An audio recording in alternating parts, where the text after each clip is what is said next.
A handful of high school senior basketball players hit 1,000 career points. We'll give you that list. North Dakota gets 5 Wisconsin football recruits, and we'll check in with high school basketball in a special report. All that and much more. Keep watching. Your local sports news starts now.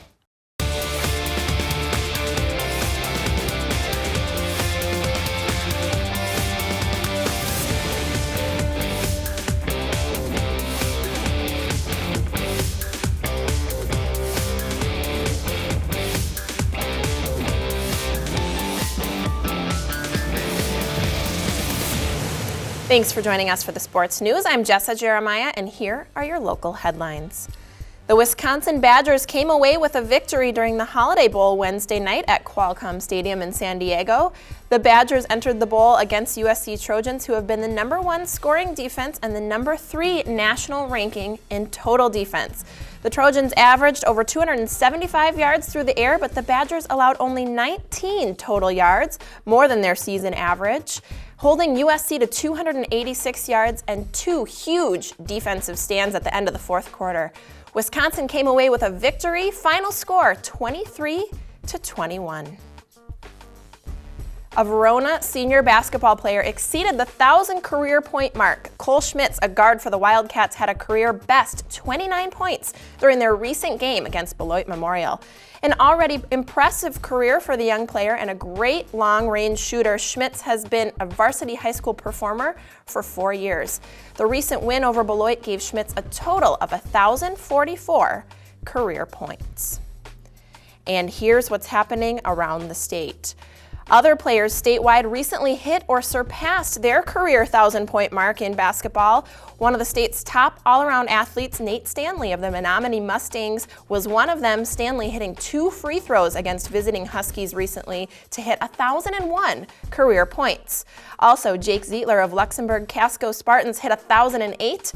Oak Creek senior Harrison Cleary hit 1,000 for the Knights recently. Ben Helegnal of Catholic Central reached 1,000 during the recent victory over longtime rival Martin Luther. And finally, Christian Welch of Iola Scandinavia exceeded 1,000 career points in a recent 75-63 victory over Wild Rose.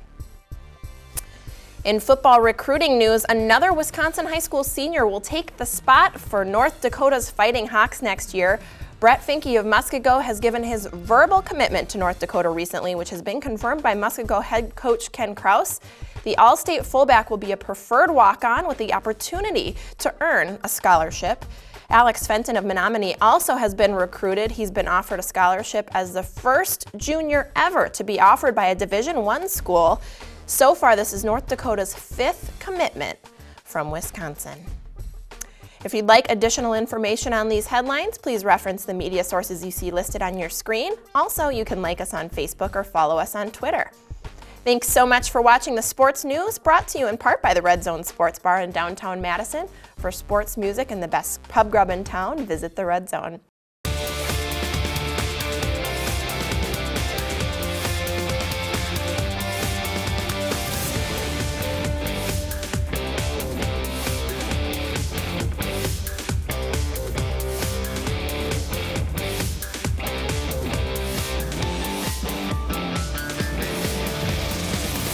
Hey folks, welcome back to the Sports News. I'm Jessa Jeremiah. We are bringing you all the latest in local sports. Bringing you first to a special junior hockey report. Joining us is Ben Cohen, owner and member of On Ice Promotions. Ben, it's nice to see you again. Thanks for joining us. You too. Thanks, Jess. So today we're talking about junior hockey. Explain to us what the Junior Outlaws are. Junior Outlaws, it's a spring development program that we started 3 years ago now. We saw a need for, like, there's been other junior hockey programs, and there still are in this area. There's the Junior Jets, AAA club. There's the Madison Capitals, their AAA club. Milwaukee Admirals, same. And we found a need for all those kids that if you don't make the AAA and you still want to play hockey, where are you going to go play? There wasn't an option before us, and now there is. Yeah, I think that's a great way to get folks involved in hockey. And I want to ask a little bit about the background on this group. How did the junior hockey team just come together? Where did this begin? Honestly, it came from a couple parents. So they tried out for these other teams, they didn't make it. Kids still wanted to play, so they came to us, and more specifically my partner, Larry Clemens, and they asked if if they help put together a team, if we'd help coach them and whatnot. So we did, and the first year, this would be our third year. First year we thought we'd have 1 or 2 teams. We had 6. Wow. Then last year we actually had 13. That's great. 13 or 17 teams, something crazy like that. Wow, well congrats to you on this program and a quick journey to success. It sounds like you've had a lot of participation, maybe even more so than expected. If you had to state an overall goal of the team and now in your third year, what would you say it is? Just give kids opportunity. So they go all season, they're playing for their hometown teams. It just gives them something different. It gives them an opportunity to get coached by some different people with some different experiences.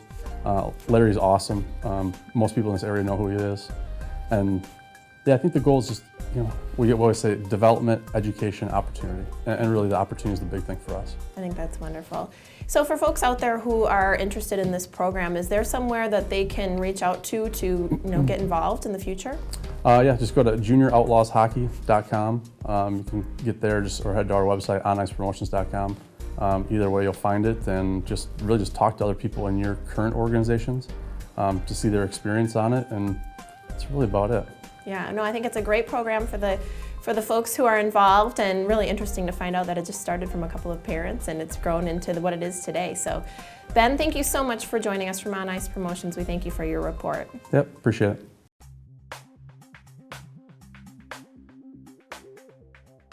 We turn our attention now to football and the Purple Knights. Joining us from Beloit Memorial High School is head football coach Rodney Wadig and players Tyler, Tyrese, Steven, Tariq. All of you, thanks so much for joining us today. We're glad to see you. Thank you.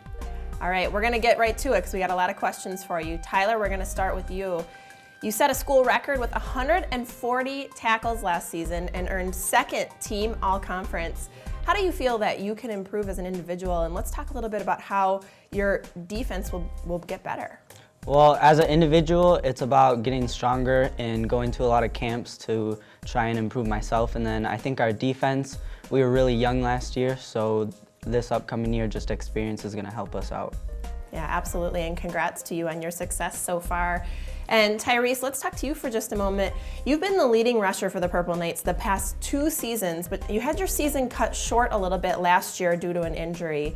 Talk to us a little bit about how you're gonna bounce back and what are your expectations for next season?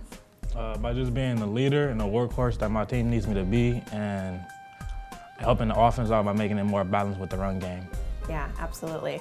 And Steven, I want to chat with you for a second. You've already thrown over 2,000 yards in your career at Beloit. How does the offense get better and more consistent for next season? I think the biggest thing to focus on is the off season, getting stronger and building relationships with my teammates, and then during season just follow the game plan that coach has given us, score early during games, and execute our plays.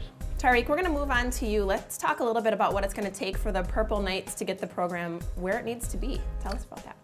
Well, coming off of what Steve said, I feel building a relationship with one another and going off of what our coach has been preaching, commitment, trust, and respect. Absolutely. You're a great group of guys, and I'm going to move on to Coach. What role does the leadership play in your program? You obviously have a great team here. Talk about your role. Well, I think it's really important. They always talk about whether it's NFL or college or high school, creating a culture of winning. And I think, as a coach, there's only so much you can do, but as players, when you get guys like these that have bought in, this is going to be my 3rd year here, and these guys have been on the varsity for all those years. They've really, developed that sort of leadership and chemistry that is going to hopefully lead to success next year as we keep trying to build the program. And just in a couple words, what keeps you to be able to motivate this team and continue to try and build this program? Well, a lot is, like I said, these guys that are here with me today, they've had a lot of success because of hard work. So other kids see that and see the sort of work that they've put in, and they know that that's what it takes. And so, like I said, our big thing is we need to break out next year. We get a couple wins. I think a lot of people are going to realize that if they work hard and follow the plan, that we can succeed in Beloit. You got it. Well, thanks so much, Coach, guys. Thanks for joining us today. After the break, we're going to check in with Lake Mills Athletics. That's next on the Sports News.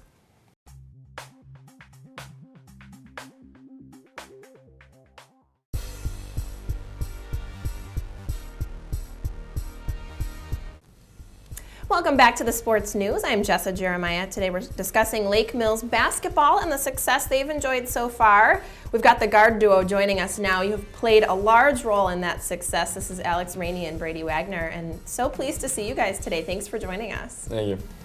So we've got lots to cover, and Alex, we're going to start with you and talk a little bit about some folks on your team. You've got 3 players on your team who average over 15 points a game. For folks watching, explain why that makes you such a tough team to play against. It makes it really difficult for other teams to guard us if they put their best player on one of us, or they put it on any other person. One of us is able to go off that night or have a big night.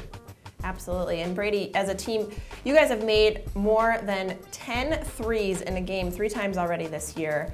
What's the secret to becoming such good shooters? What do you think? I really think that it's the drills we do in practice and how the coaches get us prepared before the games and get our confidence up, and everybody's able to go out and have a good shooting night. Absolutely. Well, confidence plays a big role, no doubt. Alex, as a point guard, how do you make sure that everyone on the team really gets involved when you have so many players on your team who can score? Just having 3 people who are over 15 points per game makes it even easier, because if somebody's got the hot hand like Brady or Simon, then they put their best player on them, and Colin and Ben are wide open, or Hayden and Adam. Absolutely. And now, you guys have actually been playing basketball together for a little while now, and how does your friendship and just that time that you've had on the court translate to the game? I think it's a huge part in our chemistry and how we can play off each other, and we know how to get each other open by playing we've been playing since 4th grade, I think. Wow. So a long time on the court together, that makes a huge difference in your ability to communicate, I'm sure.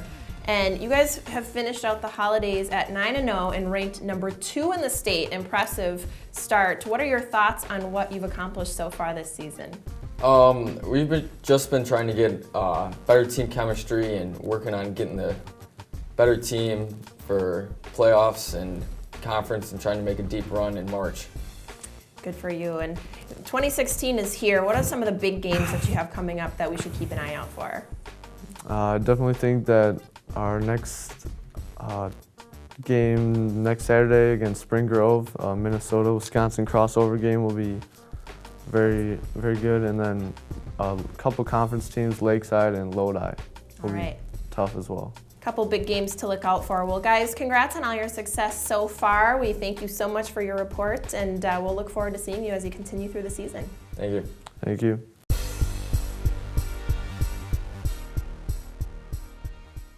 Up next, we're talking boxing. We've got James McIntyre of Ford's Gym and the Madison Area Boxing League. James, it is so nice to see you. Welcome back. Thank you. Nice to see you too. We always enjoy talking to you, and we're always talking about bringing more boxing to the Madison area. I love that this is a big mission of yours. Let's talk a little bit about the next boxing event in Madison. I understand you have a date for this. Yes, we do. We got a date now. It's going to be February 6th. So it's a good one coming into the new year. It's going to be at the Alliant Energy Center. It's going to start at 7 p.m. Doors open up at 6. And tickets are available through me. Get them at Ford's Gym or Xavier JP's Hair Design. And we're going to try to have a good event. That sounds great. So a great way for folks to get introduced to boxing if they want to go see an event here in Madison, and a great venue for that event as well. Oh, yeah. Let's talk about what local fighters are going to be showcased this time around, and who should we really keep our eyes on? We got some good guys this time around. I got my personal friend and good fighter, Ricardo Rodriguez. He used to be Eric Morel's sparring partner, and the guy's getting good. Boy's getting good, and he's looking forward to making his pro debut pretty soon. Besides that, we have DeMarco Carter, and he got the fastest combinations I've ever had an opportunity to see, so he's just always amazing to watch, and he's definitely looking forward to turn pro soon, so these guys get some good experience. We got Marcus Johnson, who was on the last one. He's actually fighter of the night on the last show we had in the amateur area, so people love watching him. He's a good guy, fun to watch, and we got a new kid in there. His name is Robert Spear Evangelista, and he's a little rough, he's a little rugged still, but the boy just has more heart than anyone I've seen. You can step into the ring with him with a baseball bat with him. He's not gonna care. He's gonna be ready to come for it. So he's got a fun time coming ahead. Some great performers for folks to watch. Do you have any information about their opponents that they're gonna be competing against? Yeah, a little bit. We're still putting things together, but we're bringing a lot of people from out of town. We got a couple of people from Minneapolis supposed to come down, some guys from Indiana supposed to come down, and a few Chicago teams. And one guy, very in particular, his name is DeJuan Johnson. We were thinking about matching him and Ricardo, well, probably not on this event, but on the next one we do. So we're gonna have those guys on the same card and have an opportunity for them to see each other, and then we'll try to make a big amateur fight with them coming up. It's gonna be great. Oh, looking forward to it. Real quick before we go, we got just a few seconds left, but is there anything different happening with this show opposed to others from a business standpoint? Yeah, I gotta give a quick thanks to Giovanni Alleman. He's a student at MATC doing business marketing and promotions and finances over there, and he'll be helping me with this event for sponsors and other things coming up. So I just appreciate having him. I got some help this time. It's usually just me, but I got some help. That's right. Well, you're growing, and folks are getting more and more interested in boxing thanks to you. So James, thanks so much for your update. We always appreciate it. Thank you. When we return, we're checking in with the Mad Rollin Dolls. That's next on the Sports News.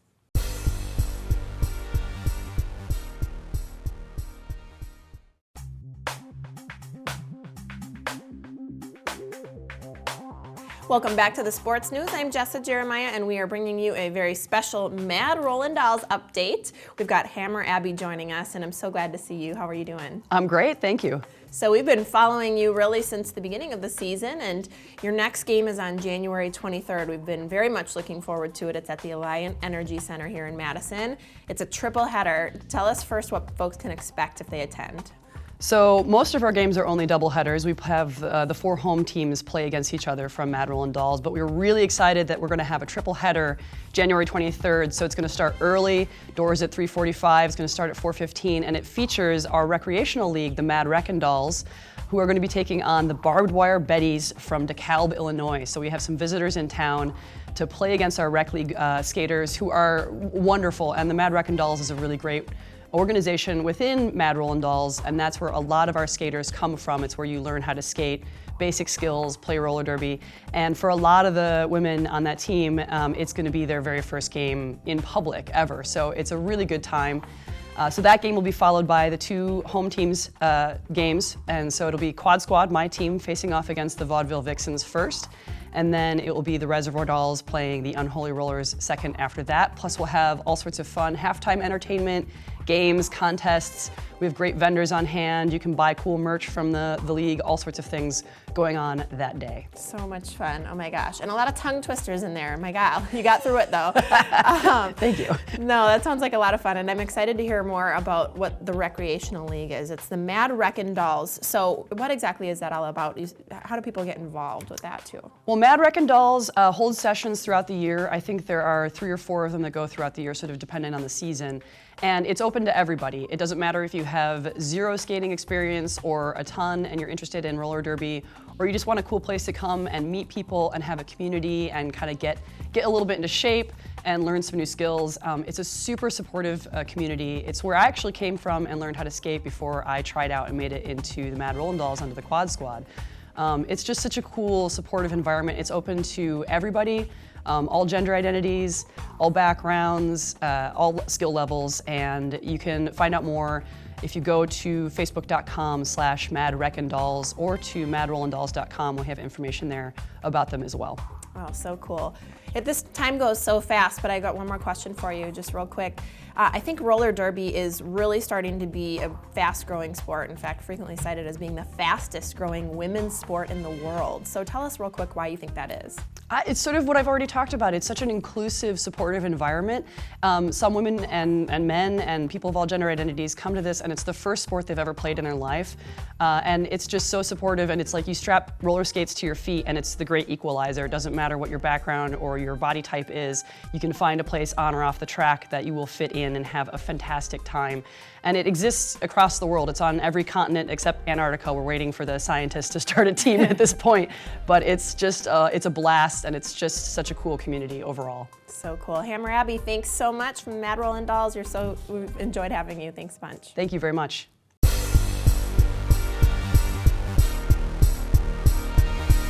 We're turning our attention now to baseball. Joining us from the Men's Adult Baseball League of Southern Wisconsin is Sean Michael Dargan. We're so glad to see you. You're president of the league. Thanks for joining us today. My pleasure. Thanks for having me. So chat with us a little bit about the Men's Adult Baseball League and just give us a little background to start. Well, sure. The Men's Adult Baseball League, or MABL, is also tied to another league called the MSBL, or Men's Senior Baseball League, sort of depending on your age group. But it's for men, although we have had women in our league, which is awesome. But right now, at the moment, it's men, 18 and up, and we play baseball, real baseball. We're affiliated with a national organization, which is the MABL and MSBL, based in New York, but there are affiliates in every state. Except Alaska, I think. But there are definitely in Hawaii. So talk to us a little bit about now, is there fast pitch, is it softball, baseball, or a little bit of both? And tell us about that. It's baseball, real baseball, the way we played it as kids, the way the pros play it over at Miller Park. So it's fast pitch in the sense that in baseball you try to throw it as fast as possible usually, but yeah, it's a regular, small, baseball-sized baseball. We hit with wooden bats. We wear really cool uniforms that look just like baseball players when we wear them. Nice. We have real umpires and real fences. It's baseball. And about how many players are in the league as a whole, would you say? We have almost 400 players right now. We have 3 different divisions inside our league that are divided by age group. We have what's called the open division, where basically anyone from 18 and up can play. And then we have a little bit later in our life and career, the 35 and up division, where you have to be 35 to play, but then you can keep playing as old as you like. And then we have a third division, which you have to be 45 in order to play. And as you might expect, as the age gets a little bit older for each division, the competition gets a little bit less intense, though it's still really great baseball. Yeah. But yeah. Now, is there an age limit? Do you have a too old to play? Not at all. In fact, we have 3 players that I'm aware of who don't lie about their age, who are in their 70s now. One is actually 77 this year, one who's 72, and one who turned 70 last year, so he must be pushing 71 now. And these guys are great ball players. That's awesome. What would you say in terms of competition? We just have a few seconds left, but how competitive are the games? I like to say that it's competitive enough to be interesting and fun and keep it, a little bit of an edge to it, but it's also largely cooperative.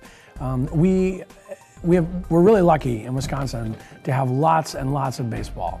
We have the Home Talent League that is based in all the smaller cities and towns around the state, and basically each town has its own team and has had that for 50 or 60 or 70 years now, and they compete against each other. But as I mentioned, ours is a national affiliated organization, and so you can be anywhere really, and if you're willing to drive to Madison, which is where we're based, you can play baseball on one of our teams. But so we have almost 400 players right now, and we're definitely growing. Excellent. Well, Sean, thank you so very much for that very special baseball report. We appreciate it. My pleasure. Thanks for having me.